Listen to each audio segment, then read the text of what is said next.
El duque Arturo Wellesley nació en el año 1769 en Dublín, Irlanda. Falleció a los 83 años de edad. Fue un prestigioso político y militar británico. A los 18 años de edad ingresó al ejército y algunos años después se unió a los servicios en India, donde se encontraba liderando su hermano, el marqués Wellesley. En 1808, ya cumpliendo un fuerte rol dentro de la política, fue puesto al mando del ejército que Gran Bretaña envió a Portugal para combatir la ocupación francesa de la península ibérica, pero tuvo que regresar a Inglaterra para responder ante un tribunal por haber permitido la retirada del general francés Jean Junot tras derrotarle en los alrededores de Lisboa. El veredicto lo declaró inocente y lo volvieron a autorizar para continuar con el liderazgo de lo que sería la Guerra de la Independencia Española, de 1808 a 1814. Logró contener el avance francés hacia Lisboa y contraatacó exitosamente hacia el centro de la península, contando con el apoyo de la guerrilla autóctona que debilitaba la posición militar de los franceses. Su avance fue en paralelo con los ataques de las tropas alemanas y rusas que culminó en la batalla de Leipzig. En consecuencia, generaron lo que fue la caída de Napoleón y la restauración de los Borbones, tanto en España, con Fernando VII, como en Francia, con Luis VIII. En 1815, el inesperado regreso de Napoleón al poder durante el Imperio de los 100 días obligó a sus enemigos a formar una nueva coalición y así enviar al ejército bajo el mando del duque de Wellington, que finalmente derrotó a Napoleón por completo en la batalla de Waterloo. Sus servicios militares a la corona durante las guerras napoleónicas le valieron sucesivamente los títulos de conde, marqués en 1812 y duque de Wellington en 1814. Se convirtió en primer ministro de 1828 a 1930 y luego ministro de los gobiernos de Robert Peel de 1934 al 35 y de 1841 al 46.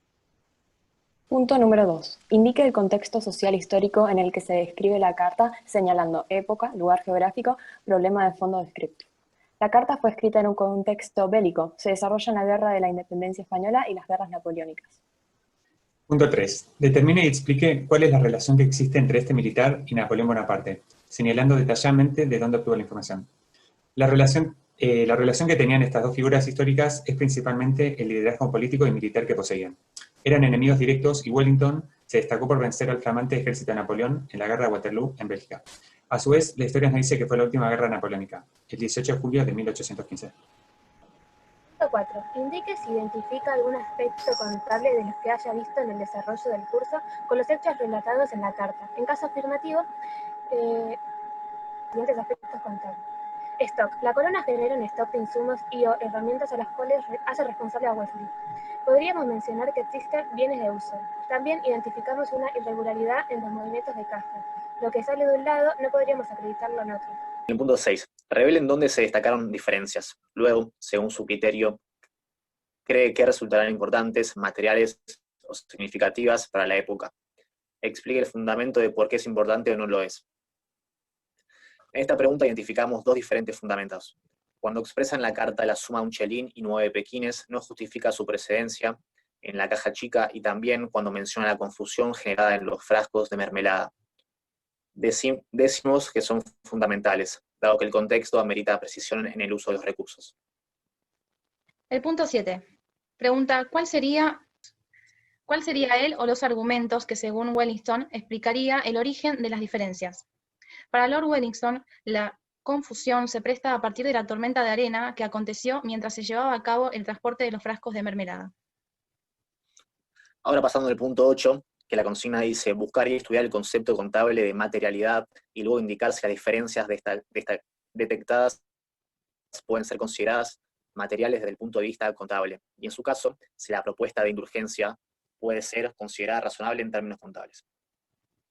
Frente a esta pregunta estuvimos, pensando un tiempo y llegamos a la conclusión en la que la materialidad refiere a la relevancia económica de un determinado evento dentro del contexto contable que deriva en la posibilidad de omitir ciertos montos o cifras de estados financieros en caso de que no tenga consecuencias en la evaluación de los hechos en el caso que éstas no sean materiales. Las diferencias encontradas por Wellington son materiales. La desconsideración en la contabilidad tendría como resultado decisiones no fundamentadas, por lo tanto, no sería razonable perdonarlas.